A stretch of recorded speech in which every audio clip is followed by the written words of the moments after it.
গঙ্গার ঘাটে বসে আছি হালকা রোদ আর ঠান্ডা হাওয়ার মাঝে।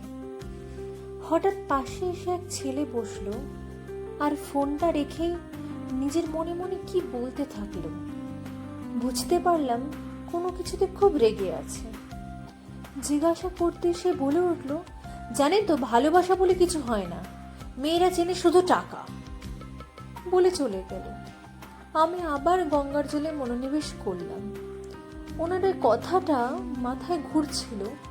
ঠিক তখনই দেখি চায়ের দোকানে সেই বুড়িটা তার প্রতিবন্ধী স্বামীটাকে হুইল চেয়ারে করে নিয়ে এসে 5 টাকার বাদাম কিনে খাইয়ে দিচ্ছে। আর দুজনেরই মুখে এক অদ্ভুত হাসি। ততক্ষণে আমার বাড়ি যাওয়ার সময় হয়ে আসে। যেতে যেতে কানে ভেসে এলো, সখী ভালোবাসা কারে কর